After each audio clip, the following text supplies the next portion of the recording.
மேரா அப்படின்றது என்னுடைய, மை. அப்போ அது வந்து எப்படி வந்து மேரா அப்படின்ற ஆகுதுன்னா, உடைய அப்போ என் உடைய அப்படிங்கும்போது கா, கே, கி அது நம்ம அத பார்த்துருக்கோம் இல்லையா? ஸோ அப்போ மேரா அப்படின்றது மே பிளஸ் கா, மேரா, மை, உன்னுடைய சாரி என்னுடைய. அடுத்து தும் பிளஸ் கா.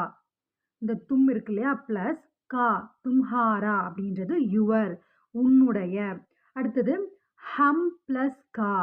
இந்த ஹம், ஹா, இம், ஹம் பிளஸ் கா, ஹமாரா, அவர், நம்முடைய, எங்களுடைய. அடுத்து ஆப்கா, ஆப் பிளஸ் கா. ஆப் அப்படின்னா நம்ம யுவர் அப்படின்னு சொல்லுவோம் இல்லையா? அதோட பிளஸ் கா அப்படின்னு சேரும்போது உங்களுடைய, தங்களுடைய அதாவது ரெஸ்பெக்ட்ஃபுல் பெர்சன் நம்மளோட பெரியவங்க அந்த மாதிரி இருக்கும்போது ஓகேவா? பெரியவங்களா இருந்தாலும் சரி, இல்ல நம்ம மதிக்கக்கூடிய ஒரு ஒரு பதவியில இருக்காங்க, இல்ல நம்ம வந்து திடீர்னு யாராவது பார்த்தோம் அப்படின்னா, அவங்க மேபி